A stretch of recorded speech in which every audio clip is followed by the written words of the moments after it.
reconocer la comorbilidad. Si yo tengo depresión, que es la comorbilidad más frecuente, hay una situación bidireccional entre la depresión y la epilepsia.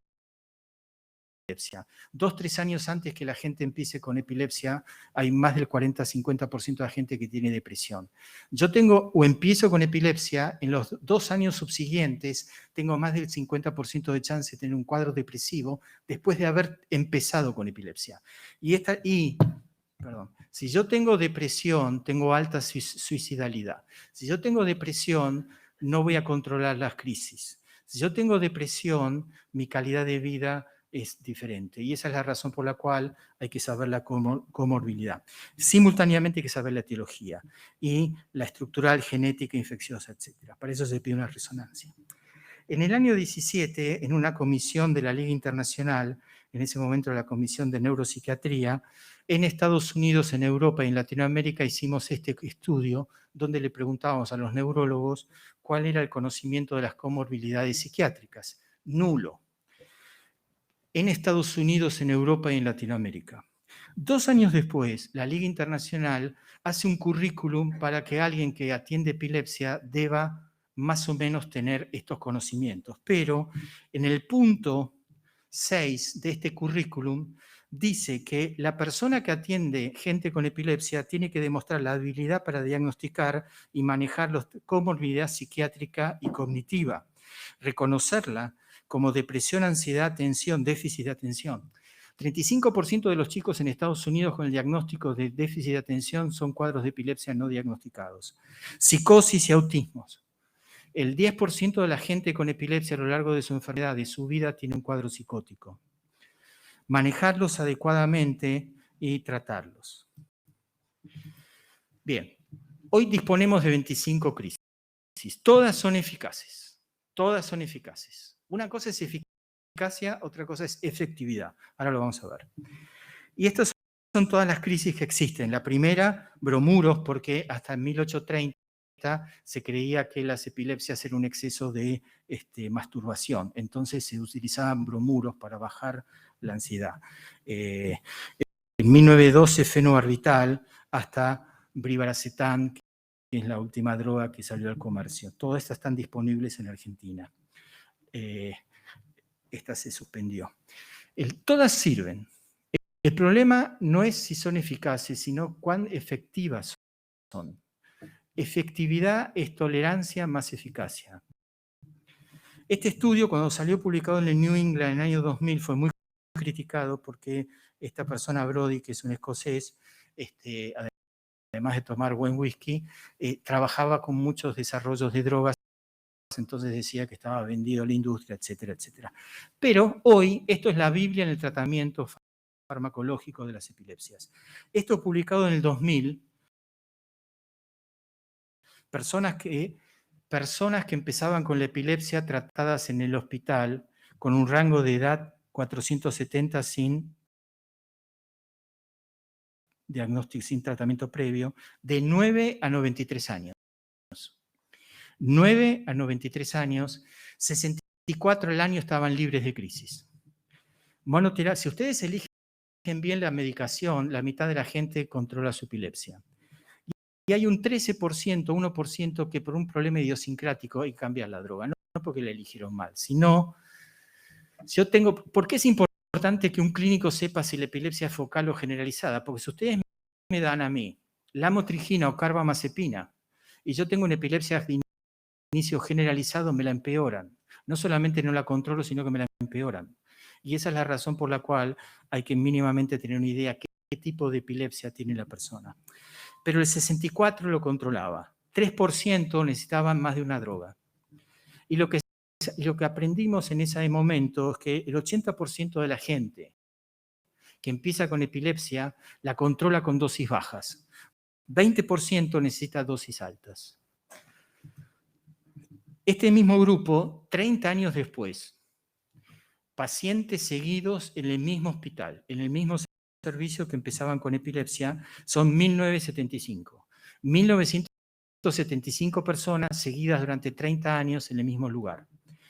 64% controlan la epilepsia con la primera droga droga que ustedes elijan. La probabilidad es 50%, esto hay que cambiarlo. 36 siguen con crisis. ¿Cuál es el pronóstico de drogas con drogas anticrisis? Bueno, número de crisis previo al tratamiento, o sea que seguir discutiendo si uno trata o no una primera crisis es ridículo. ¿Por qué? Porque cuantas más crisis tiene la persona antes de empezar el tratamiento, peor es el pronóstico. Historia de abuso de drogas o historia familiar de primer grado. Ahora, no existe diferencia entre el uso de cualquiera de estas dos drogas cuando se usan en conjunto. Que ustedes usen carbo y fenitoína es ridículo, porque compiten con las proteínas, carbo y valproato igual. Son todas drogas inductoras. Lo mismo que drogas nuevas con drogas antiguas o clásicas. No hay diferencia. Usarlas en conjunto de este tipo, estas combinaciones no sirven. Esto está publicado hace poco tiempo, tampoco sirve cualquiera de estas combinaciones. Uno puede pasar más de 30 años usando combinaciones de drogas.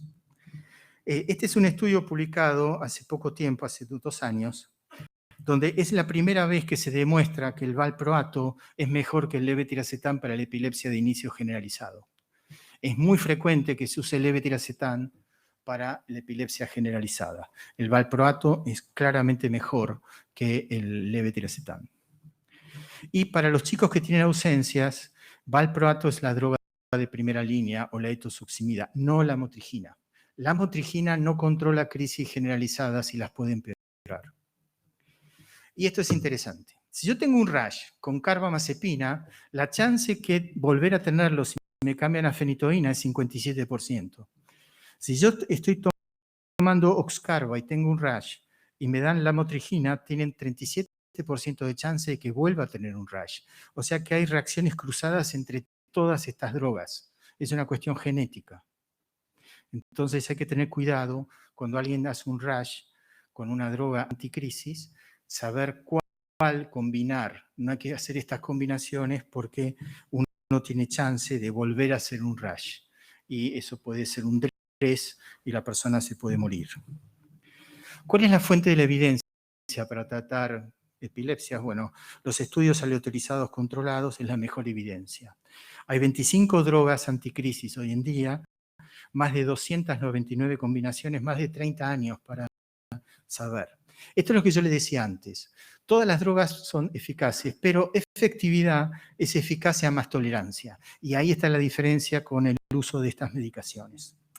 Hasta el 2013, la Liga Internacional sacaba guías, entre comillas, y dijo, nosotros no sacamos más guías.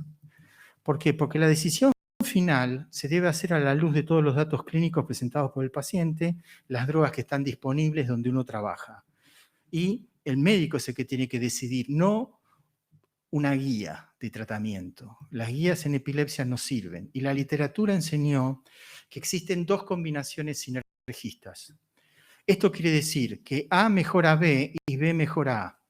Y les doy un ejemplo práctico. Si yo tomo la motrigina solo, la vida media de la motrigina es 30 horas. Si ustedes me la asocian al valproato, la vida media en 15 horas se transforma en 70. O sea, la motrigina dura 30 horas. Me la combinan con valproato, dura 70. Y eso se produce entre 15 y 18 horas. Rápidamente la persona se emborracha, está táxico, camina agarrándose de las paredes. Y si uno no conoce la farmacocinética, la persona rápidamente se intoxica.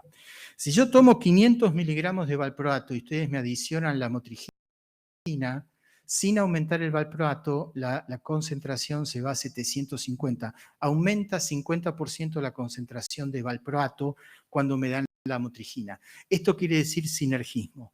La otra combinación es la cosamida versus drogas no inductoras.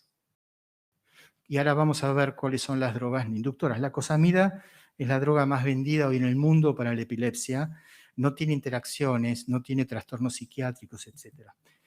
Y estas son las drogas. En el 2009 salió este trabajo. Si uno debería seguir usando drogas inductoras. En el 2013 ya había más preocupación. ¿Por qué? Si ustedes le dan a un voluntario sano, esto está publicado en el 2013, voluntario sano quiere decir una persona menor de 21 años y que le pagan $1.500 por semana por probar una medicación de cualquier tipo. Entonces, esta persona recibe, estas son las drogas inductoras, perdón, carba, fenitoína, fenobarbital, topiramato es débil, oxcarba es débil, pero son inductores. Esto es lo que yo le decía, discúlpeme, en el 83. Esto salió publicado en el 83. Voluntario sano, 400 miligramos por día por 2 semanas.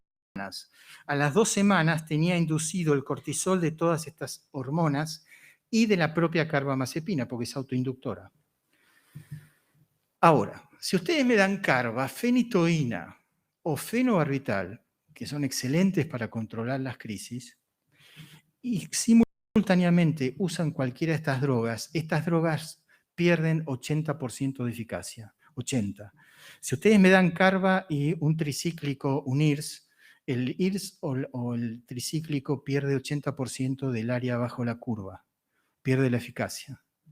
Si ustedes usan un anticoagulante antiguo o de nueva generación con drogas inductoras, pierde 80-90% de la eficacia. Y uno muchas veces no tiene en cuenta esto. Progesterona, simvastatina, tacrolimus, las drogas. Si ustedes usan inductores, todas estas drogas pierden entre el 80 y el 90% de eficacia. Si yo tomo carbamazepina o fenitoína, a los 6-8 meses de dosis adecuadas, tengo aumento del colesterol aterogénico, disminuida las hormonas sexuales al 50%. Si soy mujer, tengo osteoporosis o empiezo a tener, y si soy varón, se me atrofiaron los testículos, con lo cual seguir utilizando drogas inductoras es un problema.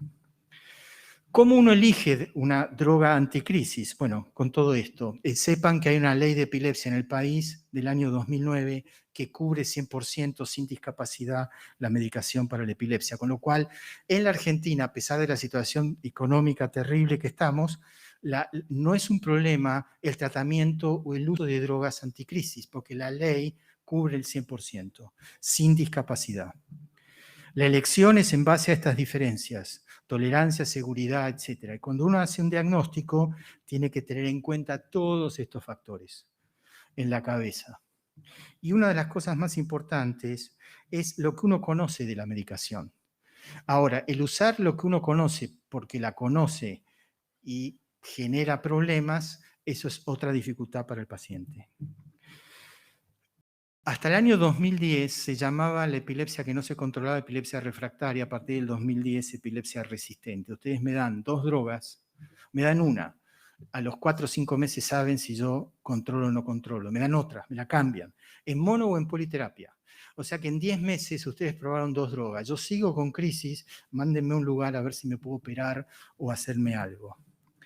30 años después de las nuevas drogas, 36% de la gente sigue con crisis. O sea que mucho no se modificó a pesar de tener 25 drogas. Y para terminar, aguantan después un caso más, estatus epiléptico. El estatus epiléptico es la emergencia neurológica más frecuente. O sea, la paraparesia, la lesión medular, el shock medular es la otra emergencia, y el estatus es el otro, o que yo me esté enclavando con hipertensión endocraniana. Pero hay pocas emergencias en neurología. Esta es una. La mortalidad ahora la vamos a ver.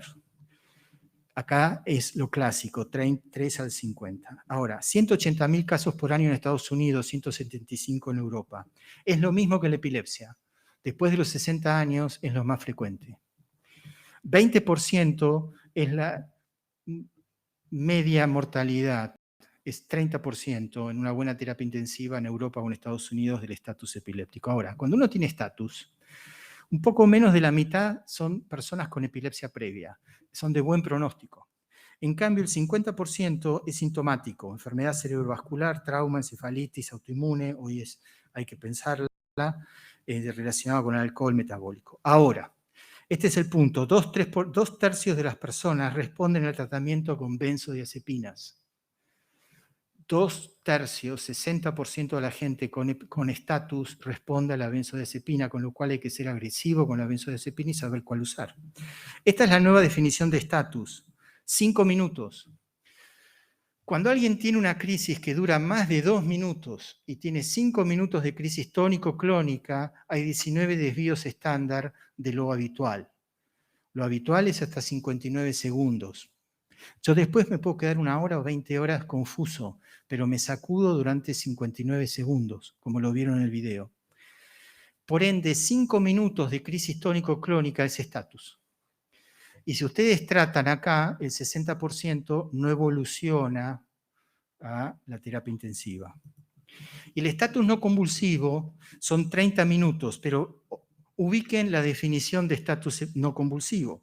Es una alteración, es una condición epiléptica donde hay una alteración mínima de la conciencia, de la conducta, o de trastornos vegetativos, o trastornos subjetivos, sin movimientos motores. Ahora, como yo les decía antes, benzodiazepinas, estas son las ventajas, estas son las desventajas, conocidas por ustedes, 60% de las personas responden.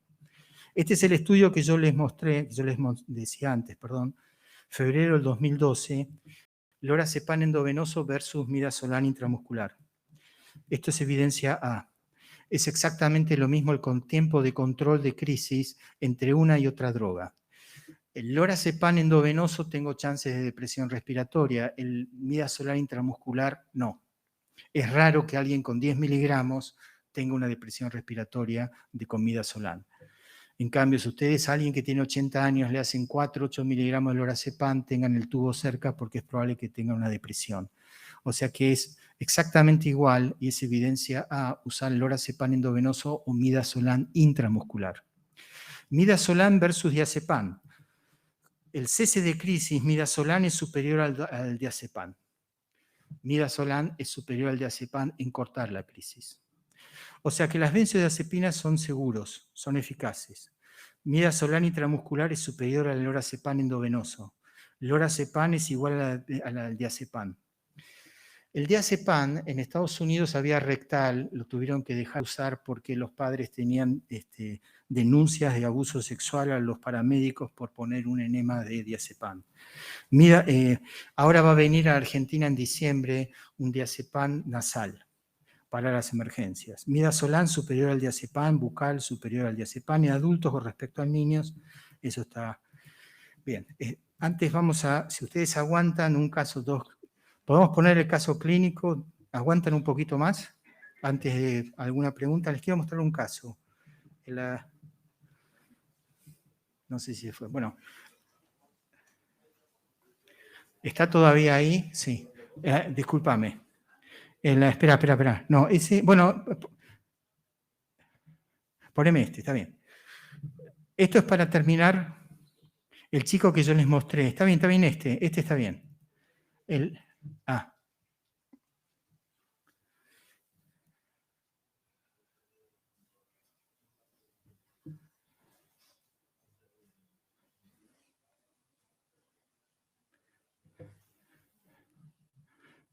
Bien. Este es el chico que yo les mostré con las estampitas. La historia es así. Cuando se hizo el video tenía 33 años, tenía un desarrollo matutino normal, caminó de la adecuada, pero a los 6 años, hace 40 años, a los chicos les decían que tenían disfunción cerebral mínima, que era decir nada, o no. Y se hizo PIS hasta los 11 años, eso era medio raro.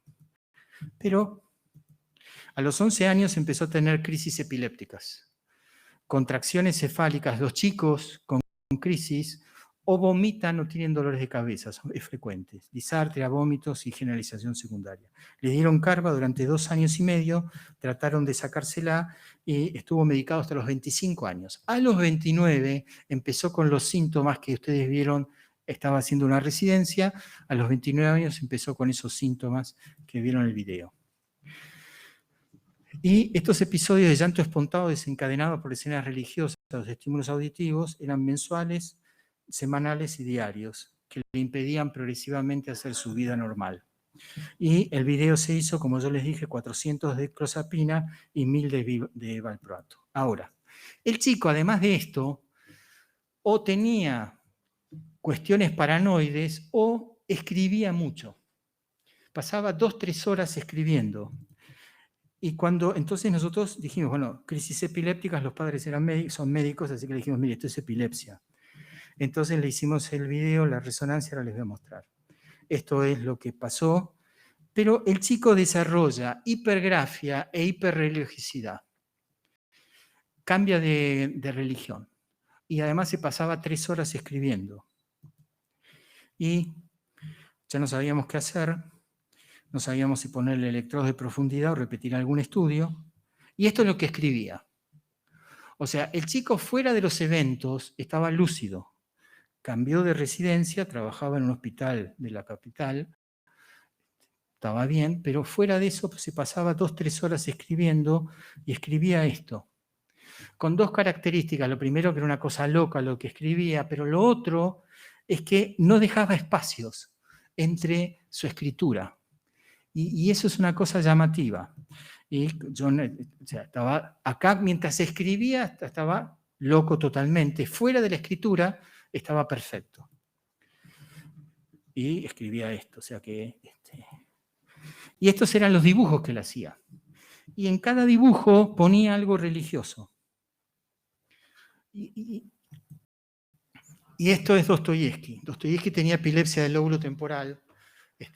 Cuando escribió El idiota, describe las crisis del lóbulo temporal, una semiología espectacular, y le escribía al hermano que cuando tenía esos problemitas nerviosos era cuanto mejor escribía.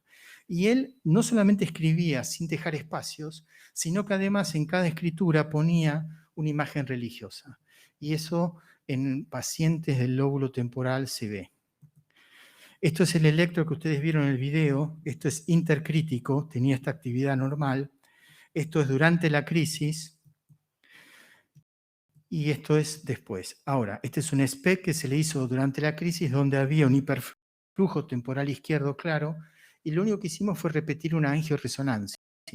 Tenía 3 resonancias normales y antes de hacer un video de profundidad le repetimos. Y ustedes ven en el lóbulo temporal izquierdo, el chico tenía una fístula extradural espontánea. Acá ven, lóbulo temporal derecho, lóbulo temporal izquierdo, nunca había sangrado. Y las crisis que tenía era por robo, no por hemorragia, porque en las resonancias no se veía nada de sangre. Acá lo ven mejor, la fístula, este es del otro lado. Y esto es cuando llega el contraste. Bien. Tenemos un tiempo, si quieren preguntar algo. El chico primero anduvo bien, después está mal, y terminamos operándolo con los años. Hace 4 años se le atrofió el hipocampo, le pusimos electrodos de profundidad, registramos las crisis. Las crisis, hay un solo caso descrito con electrodos de profundidad, aparentemente se originan en el cingulum. Pero él tenía la fístula y él había pasado desde los 6 años hasta los 33 con la sangre que le robaba. De hecho, está que atrofió su hipocampo. No le sacamos el hipocampo porque el chico está entero cognitivamente. El problema de las cirugías del lóbulo temporal es que yo me puedo curar de la epilepsia. Él no se curó, él siguió con crisis. Está mucho mejor de su calidad de vida, pero no está bien. Tuvo que abandonar la medicina, por supuesto. Pero se le atrofió el hipocampo por la atrofia, por el robo vascular durante años. Y como tenía la memoria normal y la cognición toda normal, no se le puede tocar el hipocampo porque si no queda sin memoria o sin lenguaje. Entonces, ese es el problema de las cirugías. Yo me puedo, si yo tengo gliosis, no es este caso, si yo tengo una atrofia del lóbulo temporal y mi cognición está bien, no es bueno que me opere porque soy mal candidato. Tengo alta chance de quedar mal de la memoria. Si yo tengo la memoria mal, soy un excelente candidato porque la cirugía hace que yo recupere lo que perdí de acuerdo a la edad que tenga y dejo de seguir perdiendo memoria. O sea que una de las cosas que uno evalúa para una cirugía es justamente la memoria o la cognición. ¿Alguien quiere hacerme alguna pregunta, algún comentario de lo que hablamos? Tengo un caso clínico más. Si quieren, ¿aguantan otro caso? ¿Alguien quiere preguntar algo? Si podés hacer algún comentario sobre la conducta del médico que asiste a una crisis epiléptica la primera vez en la guardia. Te agradezco. No hay que tocar al paciente, hay que dejar que respire, hay que darle... Esto es al revés de lo que uno ve. Cuando alguien se ahoga en la playa, toda la gente se junta. Cuando alguien tiene una crisis tónico-clónica, están todos arriba. Uno tiene que saber que tenemos 97, 98 que para sola. O sea que si está la familia, uno le da la benzodiazepina. Le das la benzodiazepina y por eso intramuscular, midazolam, y no endovenoso. Además, post-crisis o durante la crisis, encontrar una vena es más difícil, excepto que la persona tenga un suero. Pero hacer una cosa intramuscular es más fácil durante la crisis o después de la crisis. Segundo, si uno conoce al paciente, no hay que hacer nada. La causa por la cual yo puedo tener un estatus epiléptico teniendo epilepsia es porque hace más de 3 días que no tomo nada de medicación. El problema es cuando uno no sabe o no conoce al paciente. Entonces, ahí uno le da una benzodiazepina, pero el médico tiene que tener claro que la benzodiazepina lo que hace es evitar que a esa crisis le sigue otra crisis. No corta la crisis. La benzodiazepina no corta nunca la crisis. Lo que hace es evitar el estatus, una crisis tras otra. Cuando yo les mostré la definición, son 5 minutos de crisis tónico-clónica sin que la persona se recupere. O yo tengo una crisis tónico-clónica, cesa la crisis, no me recupero y vuelvo a tener otra crisis. Cesa la crisis, no me recupero, ahora les explico qué quiere decir eso, y vuelvo a tener una crisis. Si este proceso dura 5 minutos es estatus epiléptico. Trátenme agresivamente. Tengo 30% de chance de morirme y 64% de quedar secuelado para el resto de la vida. Eso es el estatus epiléptico convulsivo. Y el no convulsivo es lo mismo. 30% de chance de morirme y 64% de quedar secuelado. Antes se creía que el no convulsivo no dejaba secuelas. Entonces, uno da una benzodiazepina. El problema es qué benzodiazepinas. Hoy en día, la gente que hace ambulancias les da diazepam intramuscular o lorazepam intramuscular. La única benzodiazepina que por el pH puede llegar al cerebro a través del intramuscular es el midazolam. Las otras no llegan nunca. El lorazepam y el diazepam no llegan al cerebro jamás, si es intramuscular. Y es muy frecuente que la emergencia dé una benzodiazepina intramuscular, pero no dan el midazolam, que es el adecuado.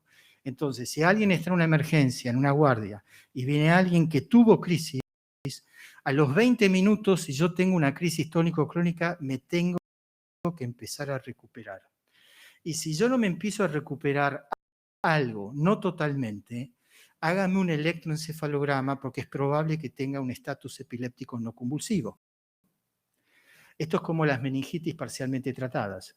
Y la gente sigue con meningitis porque le dieron una dosis baja de antibióticos. Acá si ustedes me dan 2 miligramos o 4 de lorazepam endovenoso y sigo con crisis, denme 8. Y si con 8 sigo con crisis, empiecen a cargarme con una medicación. Entonces, lo primero que hay que hacer es mantener la calma, lo cual no es fácil. Y uno cree que el otro se está muriendo y no. Se mueren después de la crisis, no durante la crisis. El SUDEP, muerte súbita inexplicable, yo me muero después de una crisis.